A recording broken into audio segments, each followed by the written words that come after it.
Well, that's all the boards delivered for the sides. I didn't expect them to come with all the metal banding on the ends, but hey ho, I'll have to deal with that. I start to get these prepared for fitting. Now there's a couple of boards just stood in, just loose. But you get the gist. It's gonna look mint. Now I have got a bit of processing to do with these boards. Let's have a look back out here. So the bands I'll have to take off the ends, and then to stop wind and rain weather getting through the gaps when they put it together, I'm routering a groove all the way down the centre, and then gluing a bit of timber in, and then having a slot on the next one, so it all glued together like tongue and groove boards sort of thing. But they don't look like tongue and groove boards, so that's the plan.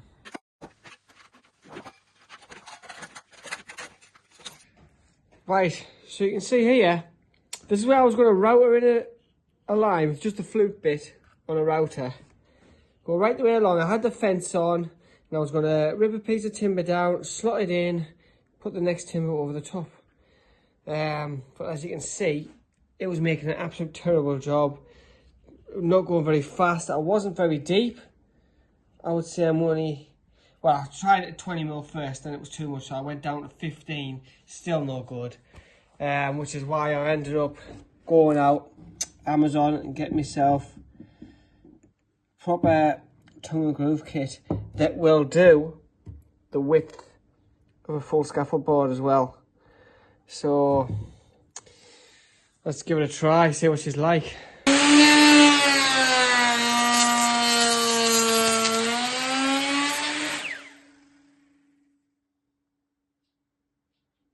Well, looks alright. What about, looks alright from you. What about from the other side? It fits in. I know I'm exactly central. Do you know what? That's beautiful. Beautiful. I suppose. I think that's good. I'm going to run down the length of this.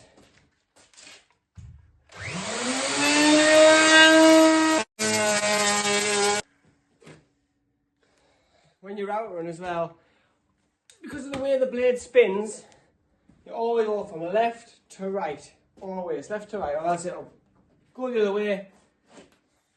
Doesn't work, trust me. Left to right. Now the only problem is I'm going to have to do all the grooves together, because I'm going to have to change it for the tongues. This is going to be a pain. So I'm going to have to work my way through, get all the tongues done, then come back. Sorry, all the grooves done, then come back to do the tongues.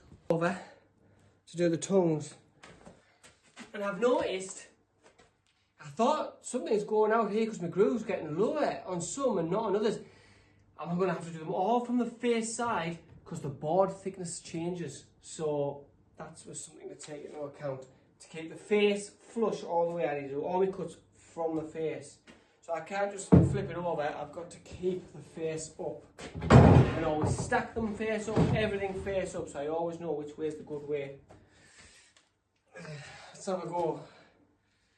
First pass.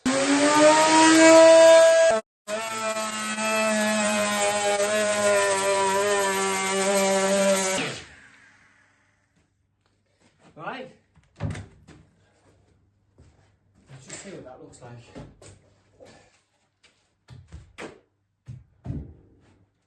How easy does it go together?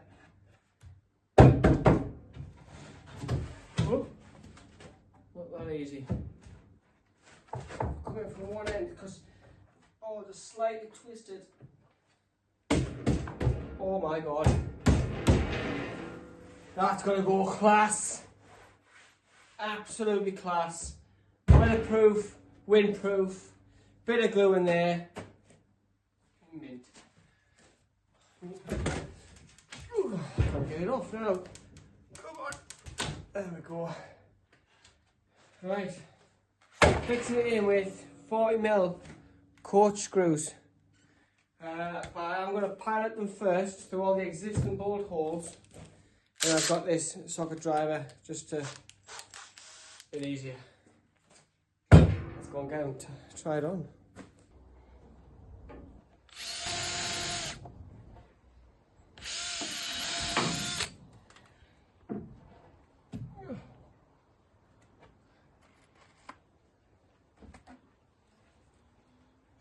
through it to attack it.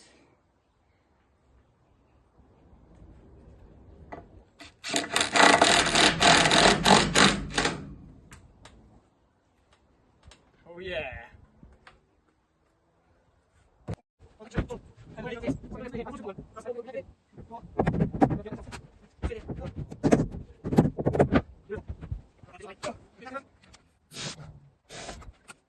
Looking good so far.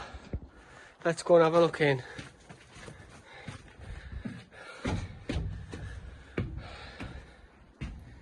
So, couple of things. As I'm going, I don't want to fix the top edge, because that'll pull the board tight. It'll just make it a nightmare to get the next board in. So I put a couple of fixings in, but only low. Keep them low, and then the next board up I fit low, so it always keeps that top edge a bit loose. And what I was saying about board thickness difference, I've kept all the face. This is all the face that I routed from on all the boards, all going to be the same. On the back, look at that discrepancy there on that thinner board. So always have to keep the router to the same face, the best face. You see how I put the glue on the inside, so it drips out a bit. I could wipe it, I will wipe it, but I just don't want anything spoiling that front. Last few bolts. That's what I think. Right. What's this panel done? So it's looking fantastic. That might be a bit better. Just pottering on with something I should have done absolutely ages ago, to be honest. I've been painting, what is it? Stupid. Red oxide. Tins of red oxide on all the bare steel internally. I didn't want to leave it bare, because when I put the timber on, if the water gets in, it'll start leaking rust streaks on everything.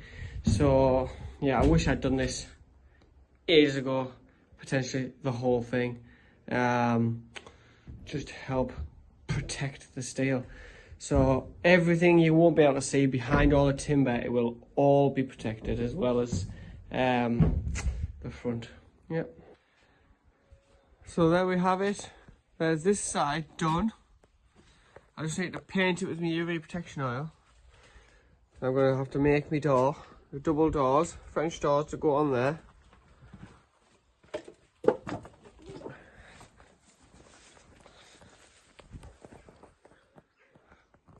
So just this side to close in this morning. So I've only got that panel and that panel to do, because the central one's going to be the big pop out.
have this wedge. If the board is slightly twisted, I've got a wedge I can chuck in here. Get that lined up the next board down. Get that lined up and then it should. There she goes.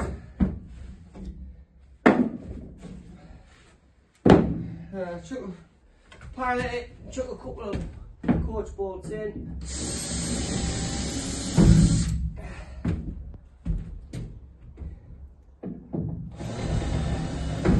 And then once they're all on, all the boards on, that's when I'll go and fill up all the bolts.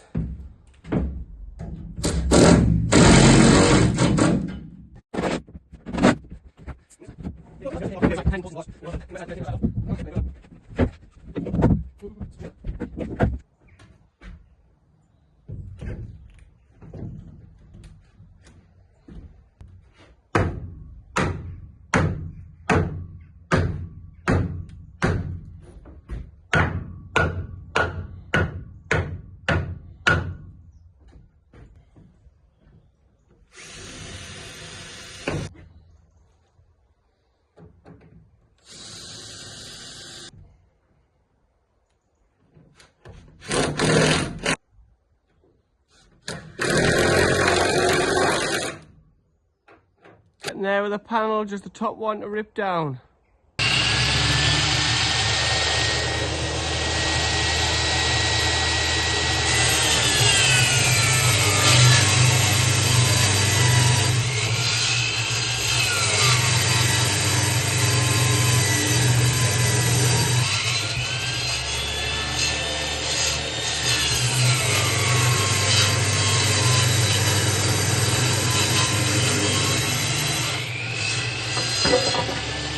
Another panel complete, top in. So last panel over there to do, and that's side finished for now. That's it, panel's done. Just putting all the last few bolts in now. Coach screws. So all the holes that were left, and then we're done.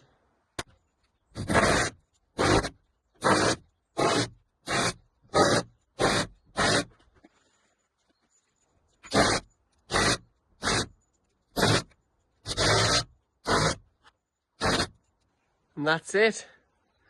The driver's side done.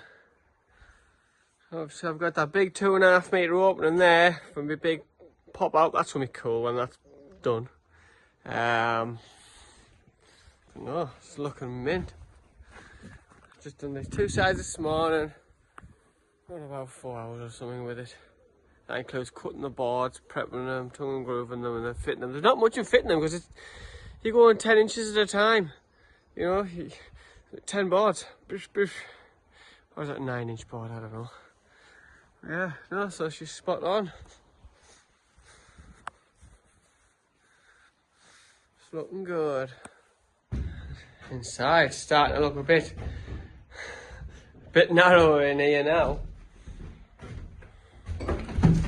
But,